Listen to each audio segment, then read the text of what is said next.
안녕하세요. 역사 돋보기입니다. 1945년 8월 15일은 기다리고 기다리던 해방의 날, 광복을 맞이한 한국의 역사에서 결코 잊을 수 없는 날이었습니다. 지옥 같았던 일제강점기가 공식적으로 끝이 나고 드디어 우리 국가의 주권을 되찾았죠. 그런데 그렇다면 한국의 해방을 맞은 날 한국 땅에 있던 일본인들은 어떻게 됐을까요? 1945년 8월 6일과 9일에 각각 히로시마와 나가사키에 원자폭탄이 투하되면서 일본은 더 이상 전쟁을 이어나갈 수 없다고 판단했고 8월 10일 연합군 측에 항복 의사를 먼저 전달합니다.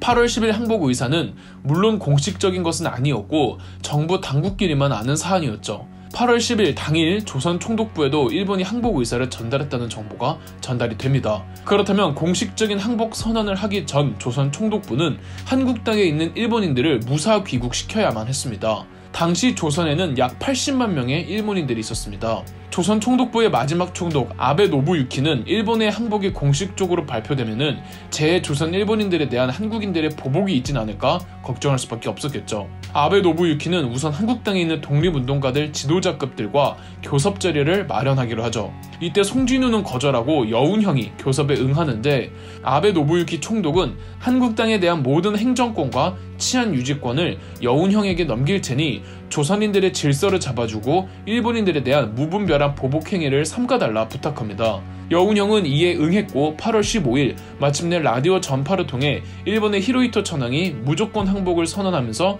비로소 해방의 날을 맞이한 겁니다. 여운형은 8월 15일 일본의 항복이 공식 선언되자마자 당일 건국준비위원회를 발족시킨 뒤 투옥되어 있던 민족운동가들을 전부 해방시키고 조선 총독부로부터 이양받은 행정권을 바탕으로 사람들을 동원해 치안대를 조직하고 그 치안대들은 전국의 경찰서들을 장악하고 치안을 담당하기로 합니다. 그런데 바로 다음 날이었던 8월 16일 조선 총독부로부터 뚱딴지 같은 입장이 건네집니다. 행정권 이양은 없던 것으로 하고 곧 미군이 한반도에 들어올 테니 그 이전까지는 조선 총독부가 계속 행정권과 더불어 치안 유지도 그 권한을 이어나가겠다고 한 거죠. 민심을 교란하고 치안을 해치는 일이 있으면 일본군은 단호한 조치를 취할 방침이다라며 한반도에 남아있던 병력을 동원해 경찰서와 신문사, 학교 등을 다시 접수했죠. 알고 보니 내막은 미국이 일본 정부에게 압력을 넣어 한반도 행정권은 조선 총독부가 한국인 독립운동가들이 아닌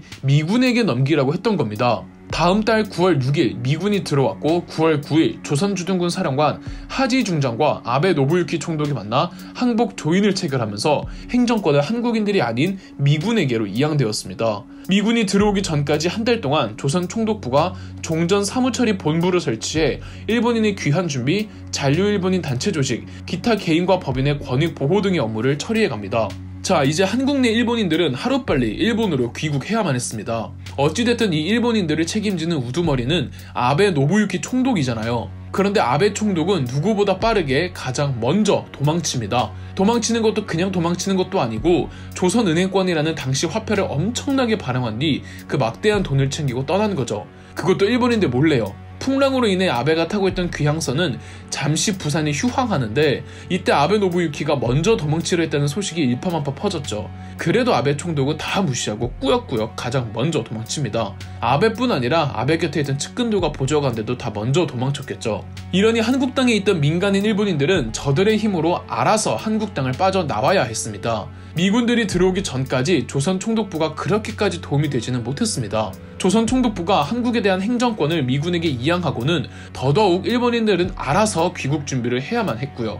물론 미군들의 도움도 있었지만 일본인들은 자체적으로 세화회를 조직해서 일본인들을 무사히 일본 땅으로 귀국시키는 일을 도모합니다.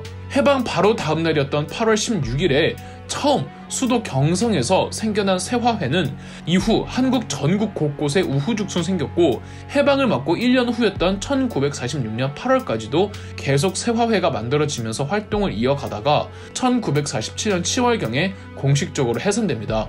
일본인들의 귀국은 하루아침 혹은 몇 주 만에 끝난 게 아니라 1945년 8월 20일 첫 귀환선이 부산을 출발한 이래 1, 2년 정도는 더 지나야 거의 다 귀국하게 되죠. 연합군 측의 지시에 따라 군인들 먼저 귀국시키고 그 다음 민간인들을 귀국시켰습니다. 2년 정도 부산은 귀국하려는 일본인들로 아주 북색통이었다고 하네요. 이렇게 귀국 시간이 오래 지체될 수 있었던 건 무슨 뜻일까요? 일본인들에 대한 조선인들의 보복행위가 그다지 없었다는 뜻입니다. 그런데 세화회의 지역별 분포도를 보면은 한국의 남쪽 지역보다는 북쪽 지역이 상대적으로 더 많이 결성되어 있습니다. 이건 또 무슨 뜻일까요? 미군의 영역이었던 남쪽에서보다 소련의 영역이었던 북쪽에서는 어느 정도 사적 보복행위가 자행되었다는 뜻이며, 이들을 보호하고자 북쪽 지역에서는 일본인들이 세화회를 더 조직할 수밖에 없었다는 거겠죠. 이러다 보니 한반도 북부 혹은 만주의 일본인들이 다 38선을 넘어와 미군의 영역 남한 쪽으로 몰려듭니다. 이러면 미군정이 처리해야 할 일본인 인원수는 더 많아지겠죠. 이 사람들한테 먹을 거 주고 재울 곳 주고 이 일본인 난민들을 받아주는 것도 여간 골치 아픈 일이 아니었습니다. 그것도 한국에서 말이죠. 물론 미군이 제조선 일본인들을 보호해준 점도 있었고, 일제강점기 때 기술자 및 경영자들은 대부분 일본인들이었기 때문에 이들이 동시다발적으로 한꺼번에 일본으로 가버리면은 한국 행정에 너무 큰 공백이 생기기 때문에 미군이 의도적으로 일본인들을 순차적으로 귀국시킨 것도 있었습니다. 더불어 총독부 내지 일제가 한국을 수탈하면서 창출한 그 많은 돈들을 미군이 꿀꺽하고 이 돈의 일부를 일본으로 돌아온 일본인들의 재외재산 보상금으로 사용한 점도 있었고요. 그렇게 일본으로 돌아간 일본인들은 편안하게 살았느냐 하면 그건 아니었습니다. 우선 조선뿐 아니라 세계 각지에서 일본인들이 일본으로 귀환했기 때문에 일본으로 돌아온 그 수가 몇백만 명에 이르렀습니다. 당시 일본인 귀환자 문제를 처리하고 있던 연합군 총사령관 총사령부, 일명 GHQ의 힘만으로는 감당하기가 대단히 어려웠습니다. 그리고 귀환자들이 외국에 있던 재산들을 전부 다 가지고 돌아왔을까요?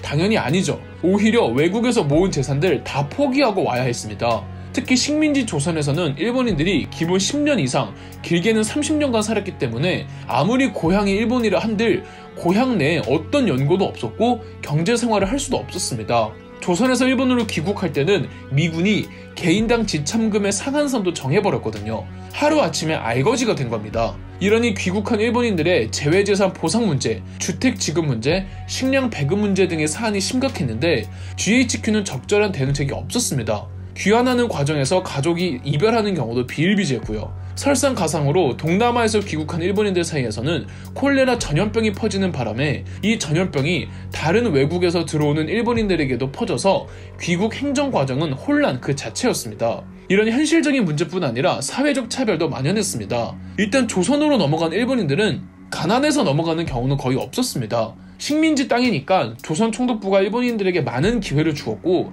그 기회를 노려 어느 정도 재산을 가진 사람들이 더 큰 경제적 부를 창출하기 위해 넘어간 것이었죠. 1910년대에는 총독부가 한국 토지를 빼앗아서 일본인들에게 엄청 몰아주면서 지주들이 많이 생겼고, 1920년대에는 일본인 회사 설립을 총독부가 적극 지원해주면서 기업가들도 상당히 많았거든요. 애당초 총독부가 조선을 수탈하기 위해 설치했던 항만, 철도, 전선, 전화, 건설업 등에선 늘 일이 있었기 때문에 취업과 더불어 사업 늘리기에는 최적이었거든요. 이렇게 돈 벌러 나갔던 사람들이 한꺼번에 일본으로 들어오니까, 그리고 가뜩이나 전쟁 끝나고 경기도 폭망했는데 얼마 없는 국가 예산을 그들에게 쓰니까 재외 일본인들에 대한 현지 일본인들의 시선이 곱지만은 않았습니다. 조선에 기본적으로 10년 이상씩 살았다면은 그 중엔 식민지 조선에서 태어나는 아이들도 꽤 많았겠죠. 이 아이들은 10대 안팎의 나이에 일본으로 넘어갔기에 이들은 고향이 한국인 일본인들이었고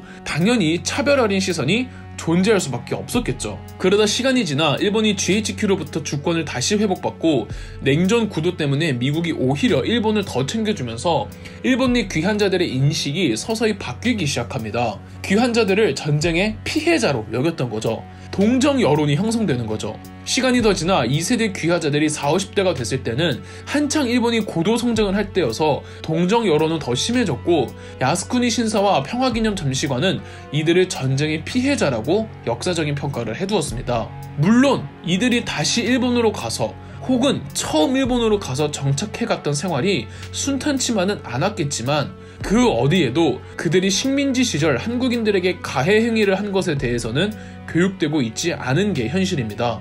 해방 후 일본으로 귀국했던 제조선 일본인 귀화자들에 대한 일본인들의 역사적 인식 변화와 그들에 대한 일본 내의 역사적 평가 또한 한국인들은 더 정신 차리고 알고 있어야 하지 않나 하네요. 그럼 역사 돋보기였습니다. 영상 재미있으셨다면 구독과 좋아요, 알림 설정까지 해주시면 감사드리겠습니다.